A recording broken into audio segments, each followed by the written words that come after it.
Hi, everybody. Meteorologist Joe Cioffi here. Weather in 5 days in 5 minutes. Brought to you by Omni True Value Hardware. They've got salt and sand for whatever happens on Saturday with regards to snow. And they also have got mulch and topsoil if you're thinking about spring. 1226 North Wellwood Avenue in West Babylon, New York. They have the best prices in town.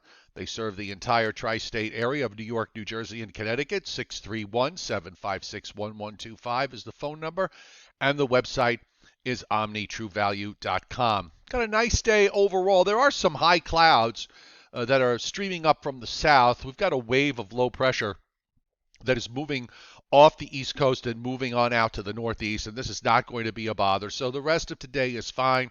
We're going to see temperatures recover to the mid-40s to low 50s. We'll have partly sunny skies through most of the region from Northeast Virginia to southern New England, maybe a little bit more cloud cover right along the immediate coast. But overall, it's a pretty good day. And we're seeing the energy that's dropping down into the Rockies and Plains, and those are the forerunners, or that is the forerunner of the storm system that we're going to be dealing with on Saturday. Radar at the moment a little bit busy over the Florida Panhandle, where we've got some severe thunderstorms there in the mix. And also you can see there's rain that is moving off the North Carolina coast, but it's not going to be a problem for us, as I said. And moving on up further to the north as we take a look at the radars in the northeast. Very quiet, no precipitation echoes showing up there. And we're seeing the outbreak of some snow in parts of Kansas and into Missouri. And we're also seeing some patchy snow back through Colorado and New Mexico, and even down into southern Utah and in parts of Nevada.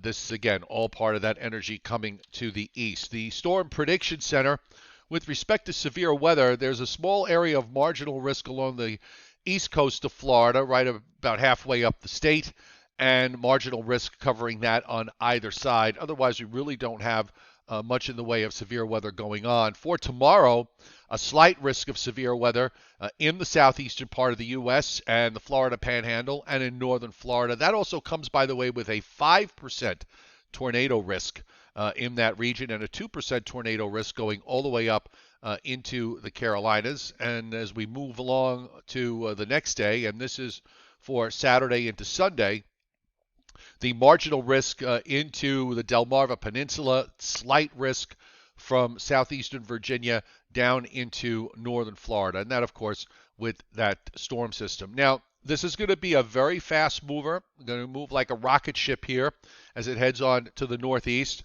The upper trough that's swinging across the plains and Great Lakes is bringing down a shot of very cold air. And, of course, it's the timing with regards to this as far as rain going over to a brief period of snow on the backside. And there might even be a brief period of heavy snow on the backside, especially from New York City and points west where you see the darker blue. Now, I've got the Canadian model up here. This is at 1 o'clock in the afternoon. The low center is going to be just east of Montauk at that point. And we've been seeing the Canadian and the European model kind of edge a little bit further to the east with every passing run of the models. I'll be curious to see what the European shows us on this today. And then, of course, once the low moves off the Virginia and Delaware coast and that cold air comes in, you see that change over the snow, the darker blue. That would be probably moderate to even some heavy snow. And, of course, there's the cold air that comes in behind it. This is Saturday evening as the low is now intensifying fairly rapidly in southeastern Maine. And you also can see how tight the isobars are, which means that we're going to be dealing with wind and wind advisories and maybe even some high wind warnings out of this with gusts of 40 to 50 miles an hour late Saturday afternoon, Saturday night into Sunday morning. I'll show you the GFS as well. And the GFS has the low tracking just maybe a little bit further west, although on this run it actually came a little bit east. If you draw a line from North Carolina to the position that it is at 1 o'clock in the afternoon in southeastern Massachusetts, it's got a slightly offshore track. So Again, it depends on how fast the cold air comes in. The purple indicating that darker purple, indicating sleet, and the darker blues indicating some moderate to heavy snow. And then the low just races northeastward. So again, timing is everything here with regards to the cold air racing eastward, and at the same time, this low moving up the coast. And I'll show you the European model. This is the one from early this morning, the in-between run. So we can actually see it in 3-hour increments. Now just bear in mind that this is not showing rain or snow. It's just showing rate of precipitation.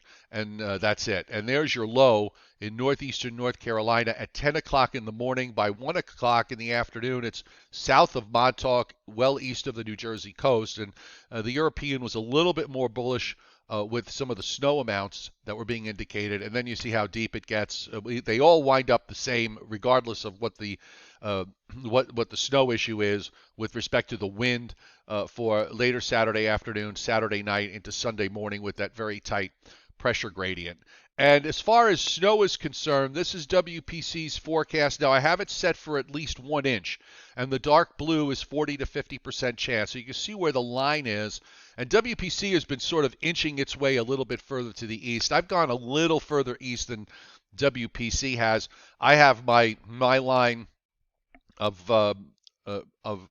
snow from eastern Long Island points westward, and I have the 1 inch line running down to about New York City to just east of Philadelphia. So that 40% line kind of matches up with where my 1 inch line, and then going up further to the north and west, you start seeing amounts go even higher.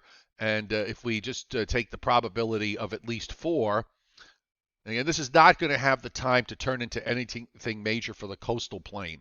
I just want to make that point here. And further to the west, here's where the highest probabilities of at least 4. So in the northwestern corner of New Jersey is where the 40% line is. And you see back up into northeastern Pennsylvania and northeast from there into upstate New York, and even further north heading up into New England. This is where we have the highest probabilities of at least 4. So tune in tonight to the Joe and Joe Weather Show at 7:30 Eastern Time on my YouTube channel, Joe Cioffi, and you'll get the latest updates. We'll have all the afternoon models for you, and we'll go from there. Weather in 5, brought to you by Omni True Value Hardware at 1226 North Wellwood Avenue in West Babylon, New York, 631-756-1125 for the best prices in town. OmniTrueValue.com is the website. So we'll see you tonight at 7:30 Eastern. Also, if you go to the community link on my YouTube page, you can find my latest website post there. So if you like to read about weather rather than necessarily watching the videos, or maybe you want to do both, just head over to my YouTube channel where it says community right there, and you'll find these website posts with links to my website so that you can get the latest on what I'm thinking with regards to weather, not just today, but every day. Have a great one, everybody.